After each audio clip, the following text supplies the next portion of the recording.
अरे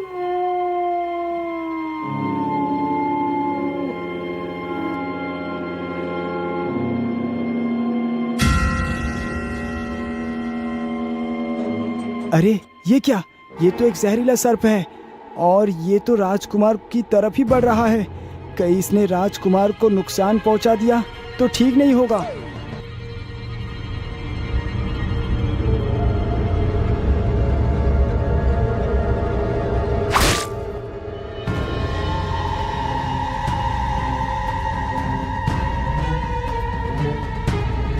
मेरे हिसाब से ये स्थान भी सुरक्षित नहीं। उत्साह में आकर प्रतिज्ञा तो ले ली, लेकिन सो तो ऐसे रहे हैं जैसे बरसों से सोए नहीं। यदि मैं भी तुम्हारी तरह सो गया होता तो वो सर्प अब तक तो तुम्हारा खेल समाप्त कर चुका होता। मंत्री पुत्र काफी देर तक बड़बड़ाता रहता है। वैसे मुझे यहाँ पर सोना नहीं चाहिए। यदि मैं भी सो गया तो कुछ भी हो सकता है।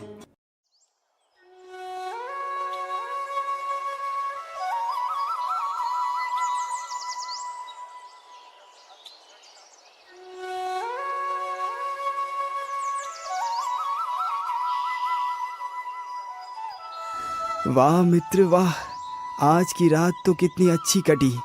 इस कुटिया में तो बड़ी अच्छी नींद आई हमें। क्या नींद आई? और वो भी हमें? हमें नहीं, सिर्फ तुम्हें। जरा उधर देखिए राजकुमार। राजकुमार जैसे ही पीछे मुड़कर देखता है तो उसके होश ही उड़ जाते हैं। सामने वही जहरीला सर्प पड़ा हुआ था। अरे मित्र, ये सब क्या है? आखिर ये सर्प कहाँ से आया और इसको किसने मारा? अरे भाई, इसको मैंने ही मारा है। तुम तो लेटते ही सो गए थे, लेकिन मैं नहीं सोया था। यदि आज रात मैं सो गया होता तो पता नहीं क्या अनर्थ हो जाता। वाह वाह मित्र, एक बार फिर से तुमने मेरे हृदय को जीत लिया। चलो मित्र, अब हम यहाँ से आगे बढ़ते हैं। राजकुमार जी, मैं कहता हूँ कि आप राजकुमारी सुषमा से विवाह करने की जिद छोड़ दीजिए। हमें घर लौट जाना चाहिए। आपके लिए एक से बढ़कर एक राजकुमारी विवाह के लिए तैयार है। मित्र, तुम ये क्या बोल रहे हो? क्या तुम चाहते हो कि तुम्हारे मित्र का संकल्प झूठा हो जाए? क्या मेरी प्रतिज्ञा, मेरी आन बान शान की कोई कीमत नहीं? क्या कहेंगे लोग मेरे बारे में कि राजकुमार ने प्रतिज्ञा ली और फिर उससे डरकर अपनी प्रतिज्ञा तोड़ दी? नहीं मित्र, चाहे तुम मेरे साथ आओ या मत आओ, मैं अपनी प्रतिज्ञा को पूरा करके ही दम लूंगा। यदि तुम्हें मेरे साथ आना है तो आ जाओ, नहीं तो यहाँ से वापस राज्य की ओर चले जाओ। मैं चलता हूँ। इतना बोलकर वह राजकुमार आगे को बढ़ चलता है। रुकिए मित्र, यदि मेरी बात से तुम्हें दुख पहुंचा हो तो मैं इसके लिए क्षमा मांगता हूँ, परंतु मैं ये विकल्प आपकी सुरक्षा के लिए ही दे रहा था। यदि आप अपनी प्रतिज्ञा के लिए अटूट हैं तो ये जयसिंह अंतिम सांस तक आपकी प्रतिज्ञा पूरी करने की कोशिश करेगा। चलिए राजकुमार। फिर वह दोनों मित्र वहां से निकल पड़ते हैं।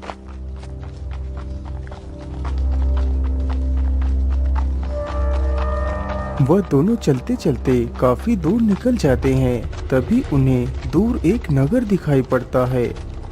अरे मित्र, जरा उधर देखो, लगता है उधर कोई नगर है। चलो हम नगर के बीच से होकर चलते हैं। कहीं ये वही जादुई नगरी तो नहीं जो उस परी ने बताई थी? मित्र, तुम किस सोच में डूब गए? तुमने मेरी बात का कोई जवाब क्यों नहीं दिया? कहीं नहीं मित्र, मैं सोच रहा था कि कहीं ये वही जादुई नगर तो नहीं जिसका जिक्र उस परी ने किया था। राजकुमार जी, आप मेरी बात मानो। हमें नगर से होकर नहीं गुजरना चाहिए। हमें जंगल के रास्ते ही अपना सफर तय करना चाहिए। जयसिंह, तुम इतना डरते क्यों हो? आज हमें चलते चलते पूरे 4 दिन हो चुके हैं। हमारे रास्ते में कोई नगर नहीं आया। इतने दिन हो गए हमने कोई इंसान नहीं देखा, इसीलिए हम नगर के भीतर से ही गुजरेंगे। राजकुमार जी, आप हमेशा अपने आगे किसी और की नहीं सुनते। क्या करो मित्र, हठी होना मेरा स्वभाव ही हो चुका है, इसीलिए हम इस नगर के अंदर से ही गुजरेंगे। राजकुमार की जिद के आगे उस मंत्री पुत्र की एक भी नहीं चलती। मजबूरन उसे भी राजकुमार के साथ ही जाना पड़ता है।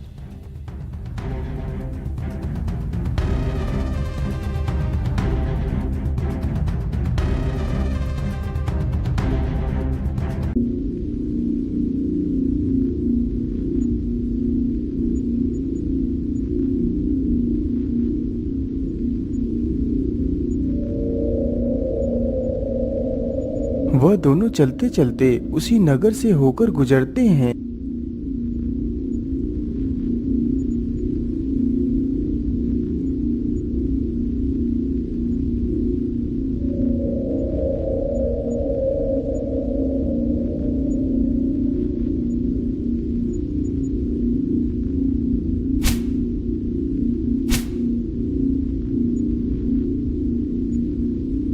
अरे वाह, ये वृक्ष तो कितना शानदार है। इसे देखकर तो ऐसा लगता है जैसे कि ये कोई दैवीय चमत्कारिक वृक्ष है।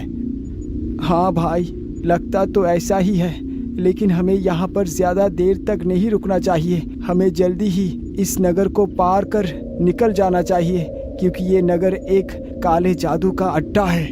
अरे बेटा, तू कहाँ चला गया था अपनी इस बूढ़ी माँ को छोड़कर? तुझे पता भी है मैं कितने वर्षों से तेरी राह देख रही थी। तू कहाँ चला गया था मेरे बच्चे? इतना कहकर वह बुढ़िया राजकुमार के लिपट कर रोने लगती है। बुढ़िया मौका पाकर राजकुमार के हाथ से उस अंगूठी को निकाल लेती है। अंगूठी के निकलते ही राजकुमार उस बुढ़िया के वश में हो जाता है। अरे, ये बुढ़िया कौन है जो मुझे अपना पुत्र बता रही है? लेकिन माताजी, आप हैं कौन? मैं तो आपको नहीं जानता और ना ही मैं आपका पुत्र हूँ। बेटा, तुम इतने दिनों से अपनी माँ से दूर क्या चले गए? तुम तो अपनी माँ को ही भूल गए। मित्र, तुम इस बुढ़िया की बातों का तनिक भी विश्वास ना करो। मुझे ये औरत कुछ ठीक नहीं लग रही। हमें यहाँ से जल्दी निकलना चाहिए। बेटा, तुम अपने मित्र की कोई बात मत सुनो। तुम मेरे साथ अपने घर चलो। हाँ हाँ, चलिए माताजी, हम आपके साथ चलते हैं। इतना बोल राजकुमार महिला के पीछे पीछे चल पड़ता है। ठहरो राजकुमार, तुम ये क्या कर रहे हो? इस बुढ़िया की बातों में मत आओ। जयसिंह बार बार चिल्ला चिल्ला कर राजकुमार को सचेत करता है। आखिर ऐसा कैसे हो सकता है? मेरा मित्र मेरे सवाल का जवाब दिए बिना कभी नहीं जा सकता। कहीं ऐसा तो नहीं राजकुमार पूरी तरह इस बुढ़िया के वश में चला गया हो? हाँ हाँ, जरूर ऐसा ही होगा। मुझे जल्दी से राजकुमार को बचाना होगा। इतना सोचकर जय सिंह राजकुमार के पीछे चला जाता है, लेकिन जब तक वह उसके पास पहुंचता है उससे पहले ही राजकुमार उस बुढ़िया के घर के अंदर घुस जाता है। खोलिए दरवाजा। आपने दरवाजे को क्यों बंद कर लिया? राजकुमार जी, आप बाहर आइए। आप इस बुढ़िया की किसी बात को ना मानिए। बेटा, तुम यहीं पर बैठ जाओ, मैं अभी तुम्हारे लिए कुछ लेकर आती हूँ। बुढ़िया की यह बात सुनकर राजकुमार वहीं पर बैठ जाता है। वह तो पूरी तरह उस बुढ़िया के कब्जे में था। तभी बुढ़िया अपनी आंखें बंद करके अपने मन में ही मंत्र बड़बड़ाती है। देखते ही देखते राजकुमार एक चिड़िया के रूप में बदल जाता है। वह उसे पिंजरे में कैद कर लेती है। हे भगवान, अब मैं क्या करूं? पता नहीं ये डायन हमारे मित्र के साथ क्या करेगी। मैं क्या करूं? कहां जाऊं? किससे मदद मांगूं? क्या करूं? हाँ, ये ठीक होगा। इतना सोच जय सिंह अपने घोड़े पर सवार होकर वहां से चला जाता है।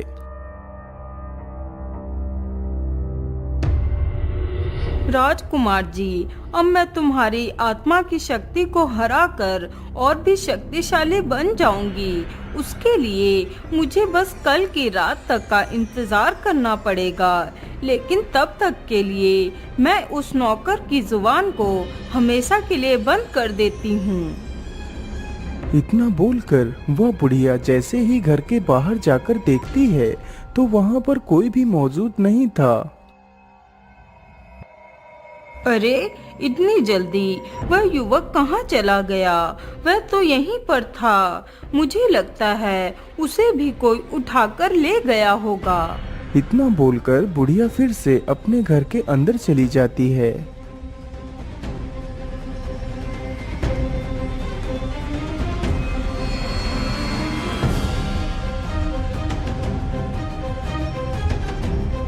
हे दयालु परी, यदि आपने राजकुमार की मदद नहीं की तो वो डायन हमारे मित्र को हानि पहुंचा सकती है।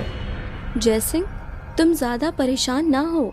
वह बुढ़िया कोई ऐसी वैसी साधारण बुढ़िया नहीं, वह बहुत ही खतरनाक अदाकार जादूगरनी है। वह राजकुमार को 24 घंटे तक कोई नुकसान नहीं पहुंचा सकती। तो क्या हम अपने मित्र की रक्षा नहीं कर पाएंगे? जय सिंह, तुम राजकुमार को बचा तो सकते हो, लेकिन उसके लिए तुम्हें बहुत बड़ा जोखिम उठाना होगा। तुम्हें उस बुढ़िया को खत्म करना होगा। लेकिन वो कैसे परी? मैं उस जादूगरनी को कैसे मार सकता हूँ? मेरी बात को ध्यान से सुनो। उस बुढ़िया के प्राण उसके शरीर में है ही नहीं। उस बुढ़िया के प्राण एक राक्षस के गले में पड़ी उस माला के भीतर है, जो राक्षस पाताल में रहता है। तो फिर आप मुझे जल्दी से बताइए कि मैं उस राक्षस को कैसे मार सकता हूँ। वह कोई साधारण राक्षस नहीं है। उस राक्षस को उस जादुई बुढ़िया ने ही बनाया है। क्योंकि उसे जादू से बनाया गया है, इसलिए तुम उसे मार नहीं सकते। तो फिर आप ही बताइए कि मैं क्या करूँ। जय सिंह, तुम मेरी इस बांसुरी को अपने पास रख लो। तुम पाताल पहुंचकर उस राक्षस के गुफा के अंदर चले जाना और होशियारी के साथ उस राक्षस को ढूंढना। जब वह राक्षस तुम्हारे सामने दिखाई पड़े तो इस बांसुरी को बजाने लगना। जैसे ही इस बांसुरी की आवाज उसके कानों में पड़ेगी तो वह सो जाएगा। इसी का मौका देखकर तुम उस माला को निकालकर नष्ट कर देना, तो वह बुढ़िया मारी जाएगी और बुढ़िया के मरते ही उसका सारा जादू नष्ट हो जाएगा, तो वह राक्षस भी मर जाएगा। जब वह राक्षस भी खत्म हो जाए तो तुम अपने मित्र के पास जाना और उस अंगूठी को अपने मित्र के पिंजरे पर स्पर्श कराना, तो सब कुछ ठीक हो जाएगा। वैसे राजकुमारी जी, आपने इतना सब कुछ बता दिया, लेकिन ये तो बताया ही नहीं कि मैं पाताल में कैसे पहुंच पाऊंगा। फिर वह राजकुमारी सारी युक्ति जयसिंह के कान में बताती है। अच्छा राजकुमारी, अब मैं चलता हूँ, मुझे जाने की अनुमति दे। इतना बोलकर वो मंत्री पुत्र वहाँ से निकल पड़ता है।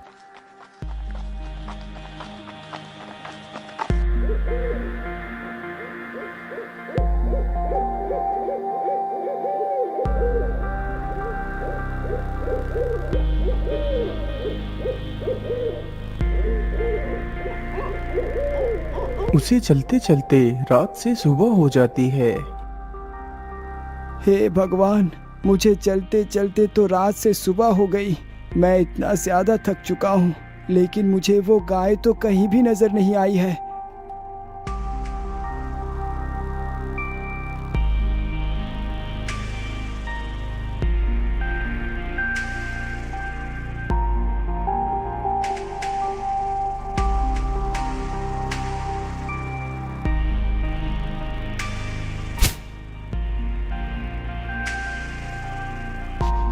वह थक कर एक पेड़ के नीचे बैठ जाता है। तभी किसी के आने की आहट सुनाई दी तो वह पीछे मुड़कर देखता है तो सामने एक गाय उसकी ओर ही बढ़ती हुई चली आ रही थी।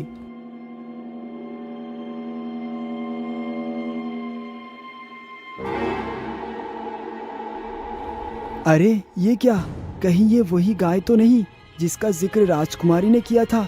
हाँ हाँ, जरूर ये वही गाय है। चलो जल्दी से इसके पीछे पीछे ही चलता हूँ।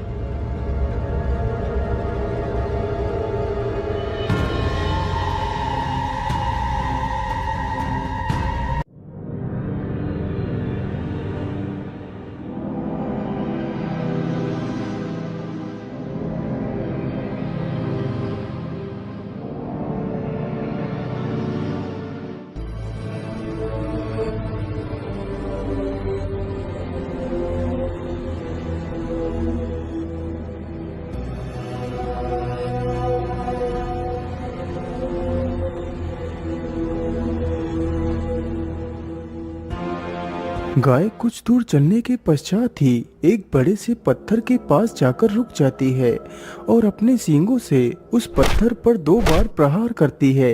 देखते ही देखते वह पत्थर अपने स्थान से खिसक कर अलग हट जाता है और उसके पीछे एक दरवाजा दिखाई पड़ता है।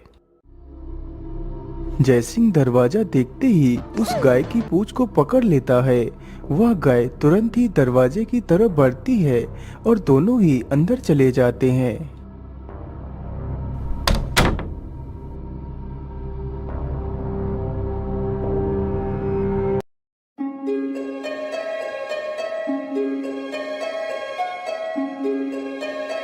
वह दोनों उड़ते हुए जल्दी ही उस गुफा के पास पहुंच जाते हैं।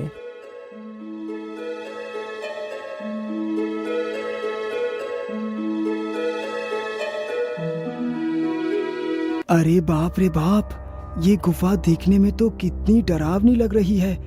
चलो इसके अंदर चलकर देखता हूँ। इतना सोचकर वह गुफा के अंदर प्रवेश करता है।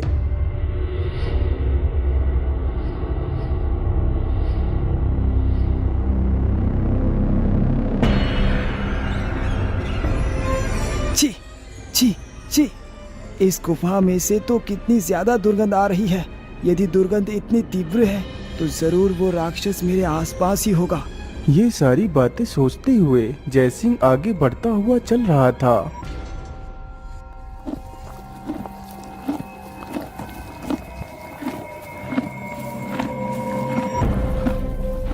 अरे ये क्या, ये आवाज कैसी है? लगता है कोई कुछ खा रहा है।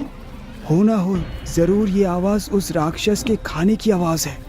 वह जैसे ही आगे बढ़कर देखता है तो एक राक्षस जमीन पर बैठकर एक हिरण का कच्चा मांस खा रहा है।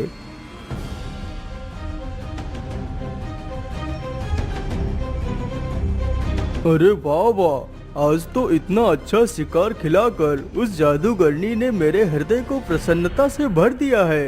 राक्षस उस हिरनी के मांस को नोच नोच कर खा रहा था कि तभी जय सिंह का हाथ गलती से एक पत्थर पर लग जाता है। कौन है वहां पर? जल्दी से मेरे सामने आ जाओ। यदि गलती से मेरे हाथ लग गए तो मैं तुम्हें कच्चा चबा जाऊंगा। हे भगवान, ये राक्षस तो मेरी तरफ ही आ रहा है। अब मैं क्या करूं? हाँ, मेरे पास तो वो बांसुरी है। इतना सोचकर मंत्री पुत्र बांसुरी को बजाने लगता है। जैसे ही बांसुरी की ध्वनि राक्षस के कान में पड़ती है, अरे ये क्या? ये ध्वनि सुनकर तो मेरी आंखें बंद ही होती जा रही है। राक्षस इतना बोलते ही जमीन पर गिर पड़ता है। अरे वाह, बांसुरी ने तो बाखूबी अपना काम किया। अब मैं भी जल्दी से अपना काम करता हूँ।